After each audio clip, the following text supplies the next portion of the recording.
Let's go!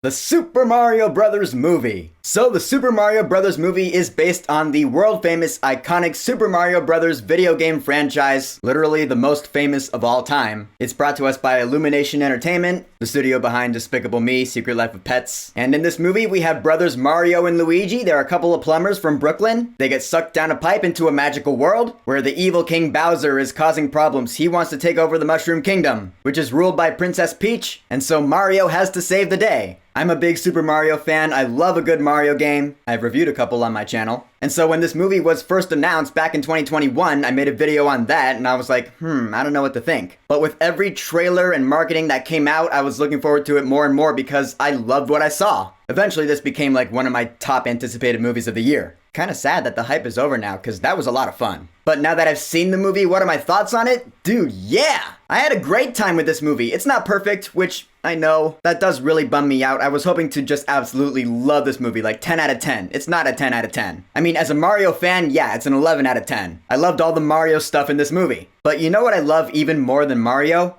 Great movies. And as a diehard fan of great movies, I saw a couple of flaws in this one. But not too many, don't worry. Alright, let's jump into the characters. Chris Pratt is Mario, and from the get-go his voice was divisive among fans and moviegoers. I for one thought he did a great job. And I love Mario as a character. He's just a good guy who wants to save his brother because Luigi is the one that's been kidnapped this time around by Bowser. Charlie Day as Luigi I also thought was great. And seriously, just perfect casting as far as that goes. For those of us who know Luigi and love Luigi, we know that he is not the bravest soul. So let's stick him in the Darklands. Yeah, he'll have fun there. Luigi does have a couple of moments though where he does shine, which I was personally hoping for, so props to that. But you want to know who I absolutely loved in this movie? Anya Taylor-Joy as Princess Peach. Cause she's not the damsel in distress. You know, in earlier Mario games like back in the 80s and 90s, Princess Peach was always the one who was getting kidnapped by Bowser, and Mario had to go save her. But in more recent Mario games, she has been more of a fighter, and she's been getting in on the action more and more. Peach in this movie is based off of that. And I'll say without batting an eye that she was a standout in this movie. She's cute, she's cool, she knows how to throw down. Yeah, I said she's cute, I don't even care. Everyone's in love with Peach in this movie, and now I am too.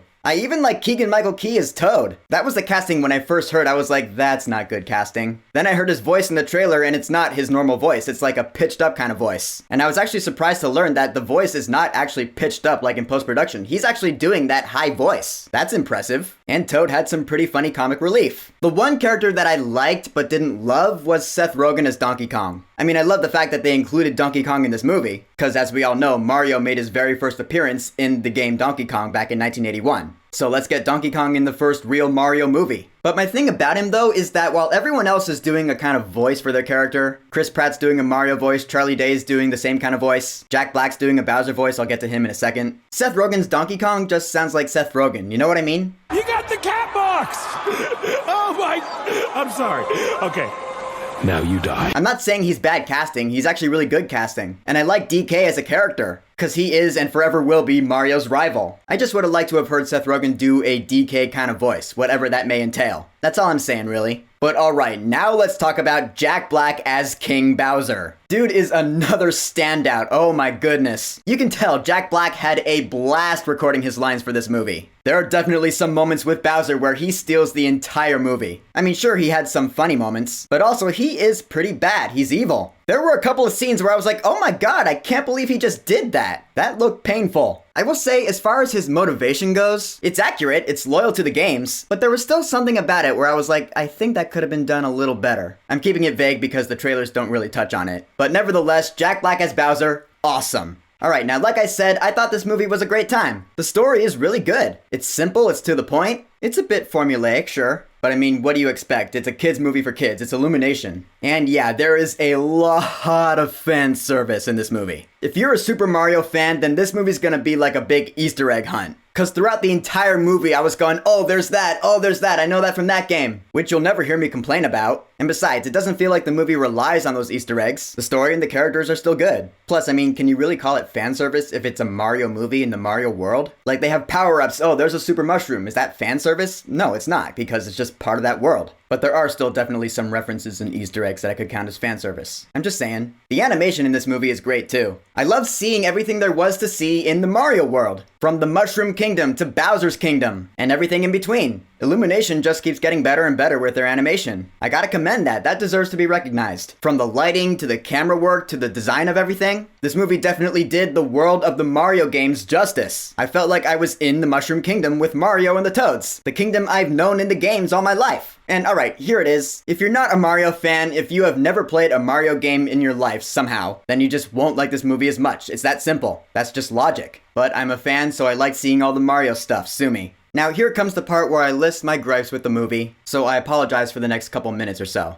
There was some humor that I undeniably did not like. And I know it's for kids, it's kiddie humor, and the kids are going to love it, so I can't fault the movie for that, it's playing to its audience. However, I'm not a kid, so as an adult who loves Mario, I just thought some of that humor was kinda dumb. But that's my problem, not the movie's. I realize that. But also the movie's runtime. It's an hour and a half long. I definitely could have gone for it being a little longer. There's a montage in the movie that I did not feel had to be a montage. I was like, no, that could have been a full scene or two. Maybe it was just me wanting more of this world on the big screen because I'm such a fan, but I can't deny that some scenes in this movie felt a little bit rushed. And also I've been hearing that same complaint in a lot of reviews, so yeah. Like there were some moments I saw in the trailers that were not in this movie. Maybe the studio really wanted to cut it down to an hour and a half. I don't know. Lastly, one of my biggest fears for this movie did come to fruition. There are licensed songs in this movie. I really could have gone for none of that. For the most part, I usually don't like licensed songs in movies anyway, but for this one in particular, I felt they really did hurt it. Nah, instead of a song, I really could have gone for some Brian Tyler's score in that scene instead. Because Brian Tyler's score in this movie is awesome. Yeah, he took the themes that we all know and love from the Mario games and orchestrated them for the big screen, and they are amazing to hear from movie speakers. And there are a lot of themes from throughout the entire series that we hear in this movie. From the original Super Mario Bros. Game all the way to Super Mario Odyssey, the score is pretty much a greatest hits of Mario themes. Plus some original stuff that I also thought was good. Like Peach gets her own theme in this movie, I don't think I've ever heard it before. And it's fantastic, it's a great theme for her awesome character. All of my props to Brian Tyler and of course the original master Koji Kondo. I love you guys, you did a great job. In the end, the Super Mario Bros. Movie is mostly everything I've ever wanted from a Super Mario Bros. Movie. They did the characters justice: Mario, Luigi, Peach, Bowser, Toad, Donkey Kong. The worlds are amazing, the Mushroom Kingdom is so lush, Bowser's Kingdom is deadly. Most of the humor landed with me, some did not. It was a little rushed a couple of times, and I really could have done without the licensed songs. A couple of them did work more than others, admittedly, but ultimately I'm just, nah.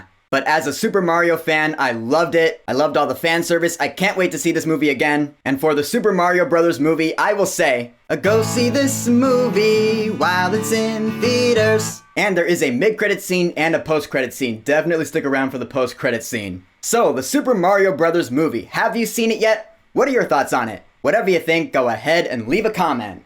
And of course, thank you so much for subscribing. Woohoo!